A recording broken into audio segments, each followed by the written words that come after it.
দর্শক, আমি আপনাদের গত কয়েকদিন ধরে বারবার একটা কথা বলে আসছিলাম। মনে পড়ে আমি বলেছিলাম যে এতদিন মধ্যপ্রাচ্যে যা হচ্ছিল সেটা ছিল স্রেফ টুকটাক হামলা, একটা ছায়াযুদ্ধ। কিন্তু আসল সবচেয়ে বড় যুদ্ধটা এখনও বাকি। আজ 13ই জুলাই সোমবারের সকালটা প্রমাণ করে দিল যে আমার সেই জিওপলিটিক্যাল হিসাব এক বিন্দুও ভুল ছিল না। দর্শক, অপেক্ষার পালা শেষ। যে মহা বিস্ফোরণ, যে পূর্ণাঙ্গ যুদ্ধের আশঙ্কা পুরো বিশ্ব করছিল, আজ সকালে তার আনুষ্ঠানিক শুরু হয়ে গেল। আর এই যুদ্ধ এখন এমন এক পর্যায়ে পৌঁছেছে যেখান থেকে পেছনে ফেরার আর কোনো রাস্তা কারো কাছেই খোলা নেই। মধ্যপ্রাচ্যের আজকের এই বিশেষ প্রতিবেদনে আমি আপনাদের এমন কিছু খবর আর স্যাটেলাইট প্রমাণ দেখাবো, যা দেখার পর আপনি নিজেই বলবেন আমি ঠিক বলছি কিনা।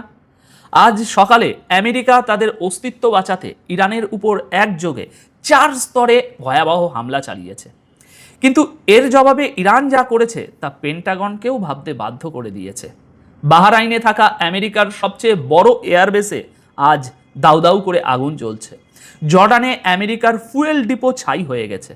আর হরমুজ প্রণালীর এই যুদ্ধের কারণে বিশ্ববাজারে তেলের দাম এমনভাবে রকেটের গতিতে বাড়তে শুরু করেছে যে আগামী দিনে যে ভয়াবহ মুদ্রাস্ফীতি আসতে চলেছে তার জন্য আমাদেরকে প্রস্তুত এখন থেকেই হতে হবে। আসুন আমাদের আজকের প্রথম খবরের দিকে তাকাই। আজ 13ই জুলাই 2026 সকালের আলো ফুটতে না ফুটতেই আমেরিকা ইরানের উপর একটা বিশাল এবং অভাবনীয় হামলা চালিয়েছে। দর্শক, এই হামলা কোনো সাধারণ এয়ার স্ট্রাইক ছিল না। আমেরিকার সেন্ট্রাল কমান্ড আজ সকাল 8:03 হামলার ভিডিও প্রকাশ করে জানিয়েছে যে তারা ইতিহাসে প্রথমবারের মতো একই সাথে 4টি আলাদা স্তরে এই হামলা চালিয়েছে। কি সেই 4 লেয়ার? 1. Fighter jet, 2. নেভির যুদ্ধ জাহাজ, 3. ওয়ান ওয়ে অ্যাটাক ড্রোন বা সুসাইড ড্রোন এবং 4. One way attack sea drone বা সামুদ্রিক সুসাইড ড্রোন। আমেরিকা দাবি করছে তারা ইরানের সামরিক ক্ষমতাকে পঙ্গু করে দিয়েছে। ইরানি সূত্রগুলোও নিশ্চিত করেছে যে বন্দর আব্বাস, সিরি, জাস্ক এবং কেশম আইল্যান্ডের বিস্তীর্ণ এলাকায় অত্যন্ত জোরালো বিস্ফোরণ হয়েছে। এখন এই যে জায়গাগুলোর নাম আমি বললাম, বন্দর আব্বাস, জাস্ক, কেশম, এগুলো কোথায় অবস্থিত জানেন? এগুলো হরমুজ প্রণালীর একদম বুকের উপরে বসে থাকা ইরানের নেভাল এবং কোস্টাল ডিফেন্সের সবচেয়ে গুরুত্বপূর্ণ ঘাঁটি। সেন্টকম বলছে তারা প্রিসিশন মিউনিশন দিয়ে ইরানের air defence system, coastal radar, missile site এবং আইআরজিসির স্পিড বোটগুলোকে ধ্বংস করেছে। সেন্টকম তাদের সকাল 8:03 বিবৃতিতে আরও বলেছে যে হরমুজ প্রণালী একটি আন্তর্জাতিক জলসীমা, এখানে ইরানের কোনো দখলদারি চলবে না। তারা নাকি যে কোনো মূল্যে বাণিজ্যিক জাহাজ পারাপার নিশ্চিত করবে। কিন্তু আসল ব্যাপারটা হলো দর্শক, আমেরিকা যে লেভেলের মরিয়া ভাব দেখাচ্ছে তাতেই তাদের দুর্বলতা প্রকাশ পাচ্ছে। আমি আপনাদের 2 মাস আগে সেই প্রথম যুদ্ধবিরতির সময়ই বলেছিলাম যে আগামী সংঘাতটা এই হরমুজ প্রণালী নিয়েই হবে, আর আজ সেটাই হচ্ছে। ইরান বলছে হরমুজ বন্ধ, আমেরিকা বলছে হরমুজ খোলা। এই ইগোর লড়াই এখন সরাসরি রণাঙ্গনের রূপ নিয়েছে। এবার আসুন দেখি এই হামলার পর ইরান আমেরিকার কতটা ক্ষতি করেছে। দর্শক, আজ 13ই জুলাই সকালে বাহরাইনে আমেরিকার সবচেয়ে বড় সামরিক ঘাঁটিতে যা ঘটেছে তা গত কয়েক দশকের মধ্যে আমেরিকার জন্য সবচেয়ে বড় লজ্জার ইতিহাস। আজ 13ই জুলাই সকালে ইরানের আইআরজিসি তাদের জবাবি অপারেশনের দ্বিতীয় ধাপে বাহরাইনে অবস্থিত শেখ ইসা এয়ারবেসে এমন একটা ভয়াবহ মিসাইল আর ড্রোন হামলা চালিয়েছে যার ফলে ঘাঁটির উপর এখন কালো ধোঁয়ার বিশাল বিশাল কুণ্ডুলি উঠছে। দর্শক, এই শেখ ইসা এয়ারবেস কোনো সাধারণ জায়গা নয়। এখানেই বাহরাইনের এয়ারফোর্সের পাশাপাশি আমেরিকান মিলিটারির সবচেয়ে গুরুত্বপূর্ণ ক্রিটিক্যাল অ্যাসেটগুলো রাখা থাকে। আপনারা একটু লজিক্যালি ভাবুন।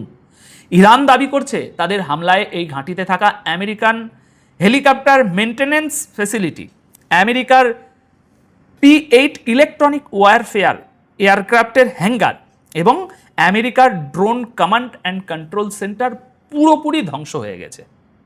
দর্শক, ভালো করে শুনবেন। আইআরজিসি তাদের বিবৃতিতে সরাসরি ধ্বংস, ডিস্ট্রয়েড শব্দটি ব্যবহার করেছে। তারা স্পষ্ট বলেছে আমেরিকা আগে হামলা করেছে বলেই তারা জবাব দিয়েছে এবং তাদের এই জবাবি অপারেশন এখনও শেষ হয়নি, সামনে আরও হামলা হবে। দেখুন দর্শক, আমেরিকা বা বাহরাইন হয়তো অফিসিয়ালি তাদের এই বিশাল ক্ষতির কথা স্বীকার করবে না, কিন্তু আপনারা কি বুঝতে পারছেন গেমটা কোথায় চলে গেছে? আমি আপনাদের গতকালকের ভিডিওতেই বলেছিলাম যে ইরানের ড্রোন উৎপাদন এখন 3 গুণ বেড়ে গেছে।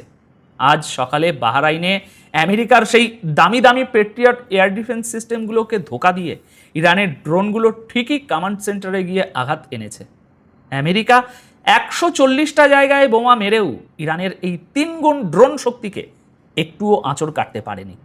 বরং আমেরিকা এখন তাদের নিজেদের ঘাঁটিতেই অন্ধ এবং পঙ্গু হয়ে যাচ্ছে। আর পঙ্গু হওয়ার এই গল্প শুধু বাহরাইনেই আটকে নেই।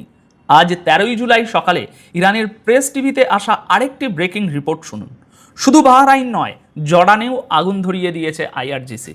রিপোর্ট অনুযায়ী আইআরজিসির অ্যারোস্পেস ফোর্স জর্ডানে অবস্থিত প্রিন্স হাসান এয়ারবেসে আমেরিকার ফুয়েল ডিপো এবং অ্যামুনিশন স্টোরেজ বা অস্ত্রের গুদামে সরাসরি মিসাইল হিট করেছে। হামলায় সেখানে বিশাল আগুন ধরে যায়। আর সবচেয়ে আশ্চর্যের বিষয় হলো, এবার শুধু মুখের কথা নয়, নতুন স্যাটেলাইট ছবিও সামনে চলে এসেছে, আগে এবং পরে। এই স্যাটেলাইট ছবিতে পরিষ্কার দেখা যাচ্ছে যে প্রিন্স হাসান এয়ারবেসের ভিতরের একটা বিশাল হ্যাঙ্গার মাটির সাথে মিশে গেছে এবং ফাইটার জেট ওড়ার যে রানওয়ে, সেই রানওয়েতেও সরাসরি গর্ত তৈরি হয়েছে। দর্শক, একটু গভীরভাবে জিওপলিটিক্সটা বুঝুন। জর্ডানে ফিউল ডিপো ধ্বংস মানে আমেরিকার ফাইটার জেটগুলো ওখান থেকে উঠতে পারবে না। রানওয়ে ধ্বংস মানে সেখান থেকে কোনো অপারেশন চালানো যাবে না। বাহরাইনের ড্রোন কমান্ড সেন্টার ধ্বংস মানে আমেরিকা আকাশে নজরদারি করতে পারবে না। ইরান মূলত মধ্যপ্রাচ্যে আমেরিকার চোখ, কান, হাত, পা সব কেটে ফেলছে এক এক করে। তারা আমেরিকার লজিস্টিক নেটওয়ার্ককে এমনভাবে প্যারালাইজড করে দিচ্ছে যে আমেরিকা চাইলেও আর বড় কোনো যুদ্ধে দীর্ঘ সময় চালিয়ে যেতে পারবে না। দর্শক, এবার শুনুন আর একটা বড় খবর। আজ 13ই জুলাই সকালে যখন এদিকে বোমাবাজি চলছে, ঠিক তখনই আন্তর্জাতিক তেলের বাজার খুলতেই এমন এক ভূমিকম্প তৈরি হয়েছে যা পুরো বিশ্বের অর্থনীতিকে নাড়িয়ে দিয়েছে। রিপোর্ট অনুযায়ী আজ বাজার খুলতেই এক ঝটকায় ব্র্যান্ড ক্রুড অয়েলের দাম প্রায় 3.5% বেশি বেড়ে গেছে। সেপ্টেম্বর 2026-এর ডেলিভারি হওয়ার কথা যে তেলের, সেই তেলের দাম এখন $78.86 পৌঁছে গেছে। মাথায় রাখবেন, তেলের চুক্তি এবং দাম কিন্তু অনেক আগেই ফিক্স হয়ে যায়। আর এই মুহূর্তে তেলের দাম বাড়ার একমাত্র কারণ হলো আমেরিকার বোমাবাজি এবং ইরানের হরমুজ প্রণালী বন্ধ রাখার সিদ্ধান্তে অনড় থাকা। আপনাদের কি মনে আছে, আমি আগের ভিডিওতে বলেছিলাম যে ইরান যুদ্ধের আগেই তাদের রিজার্ভার খালি করে 6টি বিশাল সুপার ট্যাঙ্কারে করে 1,10,00,000 ব্যারেল তেল বাজারে ছেড়ে দিয়েছে, নগদ টাকা ঘরে তুলে নিয়েছে কিছুটা হলেও। ইরান খুব ভালো করেই জানতো যে আগামীতে কি হতে চলেছে। তারা তাদের ক্যাশ ফ্লো মোটামুটি সিকিওর করে নিয়েছে। আর এখন পুরো দুনিয়ার চোখ হরমুজ প্রণালীর দিকে। হরমুজ যদি আর কয়েক সপ্তাহ বন্ধ থাকে, তবে তেলের দাম কোথায় গিয়ে ঠেকবে তা কেউ কল্পনা করতে পারছে না। আর তেলের দাম বাড়া মানেই পেট্রোল, ডিজেল থেকে শুরু করে ট্রান্সপোর্ট এবং আপনার রোজকার বাজারের জিনিসের দাম আকাশ ছোঁয়া হওয়া। দর্শক, আমরা আজ এই যে ঘটনাগুলো দেখছি, এগুলো কোনোভাবেই আর টুকটাক সংঘাত নয়। আমি আপনাদের বারবার বলেছিলাম বড় যুদ্ধ সামনে আসছে। আজ সকালে সেই মহাযুদ্ধ শুরু হয়ে গেছে। আমেরিকা 4 লেয়ারে হামলা করে ভেবেছিল তারা হিরো হয়ে যাবে, কিন্তু ইরান, বাহরাইন আর জর্ডানে তাদের লজিস্টিক ধ্বংস করে বুঝিয়ে দিয়েছে যে মধ্যপ্রাচ্যের রিমোট কন্ট্রোল এখন আর অতটা হোয়াইট হাউসের হাতে নেই। এদিকে লিন্ডসে গ্রামের মৃত্যুতে শোকাহত ইসরায়েল, অন্যদিকে 3 গুণ শক্তিশালী ড্রোন নিয়ে ঝাঁপিয়ে পড়া ইরান, আর এর মাঝখানে হরমুজ প্রণালীতে আটকে পড়ে ধুঁকতে থাকা বিশ্ব অর্থনীতি। তো দর্শক, আজকের এই বিশ্লেষণ তাহলে এখানেই শেষ করছি। তবে যাওয়ার আগে আমি আপনাদের কাছে একটা অত্যন্ত লজিক্যাল প্রশ্ন রেখে যেতে চাই। একটু ভেবে উত্তর দেবেন দর্শক। এখন আপনাদের কি মনে হয়, সিরিয়াসলি বলবেন, আমেরিকা কি তাদের এই ধ্বংস হতে বসা অর্থনীতি এবং জর্ডান বাহরাইনে গুড়িয়ে যাওয়া লজিস্টিক মোবারকবাদ খামেনির বিরুদ্ধে বিষোদ্গার করা তথাকথিত যে গুটি কয়েক নকল মুসলমান রয়েছে, তাদের জন্য এটা দুঃখের খবর, কারণ তাদের ইমাম মারা গেছেন। যারা খামেনির বিরুদ্ধে, তারা নিজেদের পক্ষ পরিষ্কার করে বেছে নিয়েছিল। খামেনির কথা বাদই দিন, যারা ইরানের বিরুদ্ধে, তারা ইরানের বিরুদ্ধে নিজেদের মানসিকতা দেখিয়ে মাথায় টুপি আর মুখে দাড়ি থাকা সত্ত্বেও অবিলম্বে এটা দেখিয়ে দিয়েছে যে তারা ইহুদির বংশধর এবং আমেরিকাকে নিজেদের ইমাম ও নিজেদের নেতা মনে করে। তাদের জন্য এটা অত্যন্ত কষ্টের বিষয়। আজ অনেক কাঁদুন, অনেক শোক পালন করুন। যারা খামেনির বিরুদ্ধে, তারা খুব আলোচনা করুন যে এখন আগে কি করতে হবে, কাকে ইমাম মানতে হবে। আপনাদের স্ক্রিনে থাকা লিন্ডসে গ্রাহাম হলেন ইউনাইটেড স্টেটসের অ্যাটর্নি জেনারেল, সেনেটর ঠিকই, অর্থাৎ সাংসদ। আপনারা যদি তার মুখ চিনে থাকেন তবে ভালো কথা, আর যদি না চিনে থাকেন তবে আপনাদের জানিয়ে দেই, ইনি সেই সেনেটর যিনি ইরানের বিরুদ্ধে সবচেয়ে বেশি বিষোদ্গার করেছিলেন, এবং ওরই বক্তব্য আমি ক্রমাগত আপনাদের দেখাতাম। নিউজে বসে ইনি ইরানের বিরুদ্ধে বিষ উগড়াতেন। মরে গেছে শুয়োরটা, এই লিন্ডসে গ্রাহাম, এই বেটা মরে গেছে। আল্লাহু আকবার। এতে তো আমার ইরানের জয় জয়কার হয়ে গেল, কারণ এখন ফেঁসে গেছে শ্যালকেরা। কিভাবে? যদি তারা বলে যে ইরান একে মেরেছে, তখনও ইরানের জয় জয়কার, যে দেখো ইরান হত্যা করেছে, ইরান প্রতিশোধ নিয়েছে। আর যদি বলে যে না, ওটা তো স্বাভাবিক মৃত্যু ছিল, হ্যাঁ স্বাভাবিক মৃত্যু ছিল, তাহলে এখানে এইসব কথা আসবে যে আল্লাহ ইরানের সাথে আছেন। তাহলে মোল্লারা কিভাবে ইরানের নিন্দা করবে, কিভাবে মন্দ বলবে? তো মোল্লারা ফেঁসে গেছে। আসল সত্য এটাই, এই লোকটা ডোনাল্ড ট্রাম্পের সবচেয়ে ঘনিষ্ঠ ছিল। ডোনাল্ড ট্রাম্পের নেতাদের মধ্যে সে ছিল সবচেয়ে বড় প্রভাবশালী নেতা এবং অত্যন্ত উচ্চ পদে আসীন ছিলেন। সে অবসরপ্রাপ্ত ছিল না, সচল পদে ছিল, ৭১ বছর বয়স ছিল তার। এই যে মানুষটি ছিল ইসরায়েলের পক্ষে, এই ডোনাল্ড ট্রাম্পের দলে থেকে ট্রাম্পকে উস্কাচ্ছিল। আর যে ট্রাম্পের উপদেষ্টা এবং ঘনিষ্ঠ বন্ধুও ছিল, এই লোকটাই ট্রাম্পকে বুঝিয়েছিল যে খামেনির উপর সরাসরি হামলা করা হবে, ইরানের উপর ডিরেক্ট হিট করা হবে এবং তারপর ইরানের সরকার পড়ে যাবে। অর্থাৎ এর কথাতেই ইরানের উপর হামলা হয়েছিল। নেতানিয়াহু এর সাথে কোঅর্ডিনেট করেছিল। এই গ্রাহাম নামের দালালি করা লোকটাই ডোনাল্ড ট্রাম্পকে উস্কাচ্ছিল। রিপোর্ট হলো এই লিন্ডসে গ্রাহাম নেতানিয়াহুর পক্ষ নিয়ে ট্রাম্পকে খেলিয়েছিলেন, তাকে আত্মবিশ্বাস দিয়েছিলেন এবং ইরানের উপর হামলা করিয়েছিল। তারপর কি কি হয়েছে তা আপনাদের কারোর অজানা নয়। এখন এই ঘটনা ঘটলো কিভাবে, এই মোজেজা কিভাবে হলো? এই হারামজাদা পৌঁছেছিল ইউক্রেনে। ইউক্রেনের সবচেয়ে গুরুত্বপূর্ণ ছবি আপনাদের সামনে রয়েছে। এটি দুদিন আগের ছবি। ইউক্রেনের প্রেসিডেন্ট জেলেনস্কির সাথে সাক্ষাৎ করেছিল। সেখানে সে হাতে ড্রোন নিয়েছিল। যেখানে ড্রোন উৎপাদন হচ্ছিল, এরা সেই জায়গায় পৌঁছেছিল এবং দুদিন আগে তার হাসি মুখের ছবি ছিল। হাজার হাজার শিশুর হত্যাকারী ইরানের উপর হামলা করানোর ক্ষেত্রে সবচেয়ে গুরুত্বপূর্ণ ভূমিকা পালনকারী, ইউক্রেনের সাথে হাত মিলিয়ে রাশিয়ার জন্য বিপদ খাড়া করা এই ৭১ বছর বয়সী জানোয়ার কুত্তাটা ভাবতেও পারেনি যে আগামী পরশু সে এই দুনিয়াতে থাকবে না। ব্যাপার হলো এই যে সে ইউক্রেনের জেলেনস্কির সাথে দেখা করে ফেরত এলো এবং আমেরিকায় নিজের বাড়িতে ছিল। হঠাৎ শরীর খারাপ হলো, অ্যাম্বুলেন্স ডাকা হলো। অ্যাম্বুলেন্স আসার আগেই জানা গেল যে সে চাচাতো কেটে পড়েছেন, অর্থাৎ হার্ট অ্যাটাক। বলা হয়েছে যে হার্ট অ্যাটাকে তার মৃত্যু হয়েছে। এখন দুটি কথা শোনা যাচ্ছে, সোশ্যাল মিডিয়ায় দাবি করা হচ্ছে প্রথম অভিযোগটা আনা হচ্ছে ইরানের উপর। হ্যাঁ, ইরানের উপর অভিযোগ যে এই কাজটা ইরান করিয়েছে। আমেরিকার শীর্ষস্থানীয় যেসব নেতা আছেন তারা এই কথা বলছেন। অন্যদিকে দ্বিতীয় অভিযোগটি রাশিয়ার উপর, যে এ কাজ রাশিয়া করিয়েছে। কিন্তু আসল কথা হলো জানোয়ারটা নিজের সঠিক জায়গায় পৌঁছে গেছে। উম্মতের সমস্ত সাচ্চা, ইমানদার ও ন্যায়প্রিয় মুসলমানদের এবং পৃথিবীর সমস্ত সৎ, বিশ্বস্ত ও মানবিকতার হৃদয় ধারণকারী মানুষদের আমি মোবারকবাদ জানাই। আর এই রিপোর্টটি শেয়ার করতে ভুলবেন না। নিজে ভেবে দেখুন এই লিন্ডসে গ্রাহাম কতটা গুরুত্বপূর্ণ ছিল। নেতানিয়াহু এর জন্য পুরো একটা শোকবার্তা লিখেছে। নেতানিয়াহু পাঁচটা প্যারাগ্রাফ লিখেছে আর বলেছে যে সে ইসরায়েলের সবচেয়ে চমৎকার বন্ধু ছিল, সে আমাদের ঘনিষ্ঠ এবং সবচেয়ে দুর্দান্ত সঙ্গী ছিল, ইসরায়েলের ডান হাত ছিল। ভাই সাহেব মারা তো পড়ল শেষমেশ। ইসরায়েলের যাই হোক না কেন, খতম তো হলো। ওদিকে ইসরায়েলের যে সবচেয়ে নোংরা নেতা, যে মানবতার শত্রু, যে হিন্দু, মুসলিম, শিখ, ঈসাই, যে কোনো ধর্মই হোক না কেন সবার বিরোধী সেই বেন গভীর, এ দেখুন পুরো একটা লেটার লিখে দুঃখ প্রকাশ করেছে। আবার অন্যদিকে ডোনাল্ড ট্রাম্পও দুঃখ প্রকাশ করেছে। এ দেখুন, শুধু আল্লাহ যদি এটা করে দিতেন যে এই গ্রাহামের সাথে যা হয়েছে তেমন কিছু যদি ওই গোলাপী শুয়োরের সাথেও হয়ে যেত, আহ কতই না ভালো হতো। বাহ, ভেবেই শান্তি লাগছে, খোদার কসম। যাই হোক, দোয়া করবেন, আপনারাও লানত পাঠাতে থাকুন। এ হলো সে জানোয়ার, সম্ভবত এই ফ্রেমটা দেখে চিনতে পারছেন। এই দেখুন, এই সে জানোয়ার যে এই তো কিছুদিন আগে পর্যন্ত বলেছিল আমি মরার আগে পর্যন্ত ইসরায়েলের পাশে আছি। বুড়ো মরার আগ পর্যন্ত ইসরায়েলের সাথেই ছিল। ইসরায়েলের দালালি করতে করতেই চাচা কেটে পড়লেন। দেশের গাদ্দার, ইরানের গাদ্দার রেজা পাহলভি সবচেয়ে লম্বা লাইনগুলো লিখেছে।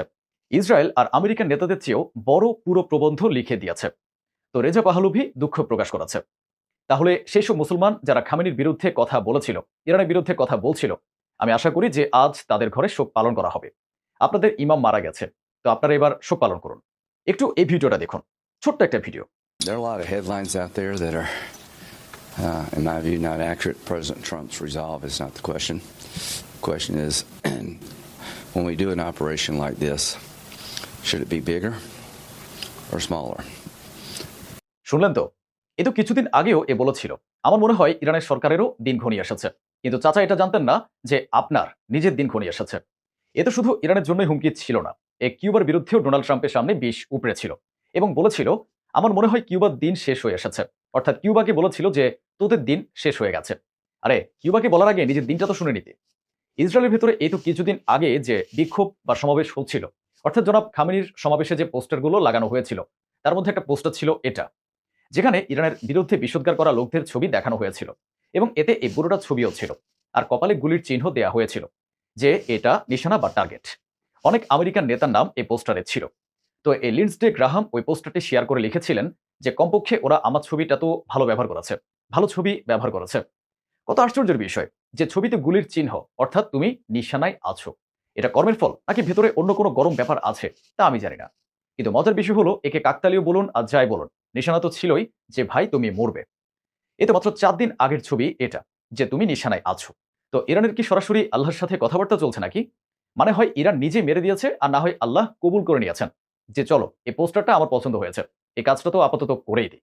হ্যাঁ, আজরাইল আছেন, চলুন একটা কাজ খতম করুন। আর দ্বিতীয় কথা হলো, গতকাল সুপ্রিম লিডার মুজতবা খামেনির বক্তব্য এসেছিল। মুজতবা খামেনি অনেক গুরুত্বপূর্ণ কথা বলেছেন।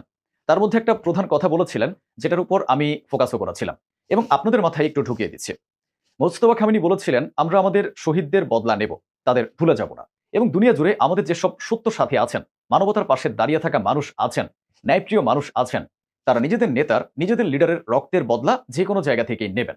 তো এখানে মুজতবা খামেনি এটা বললেন, আর ওদিকে পোস্টারে ওর কপালে, বুঝতে পারছেন তো? এরপর ইরানের মিডিয়া আনন্দের সাথে ঘোষণা করেছে যে কুত্তাটা জাহান্নামে চলে গেছে। بینندگان همیشه همراه شبکه خبر، سلام، وقتتون بخیر. لیندسی گراهام سناتور ضد ایرانی به درک واصل شد. سناتور گراهام یکی از سرسخت‌ترین چهره‌های ضد ایرانی در کنگره آمریکا بود و بارها از عرض کنم به درک واصل شد.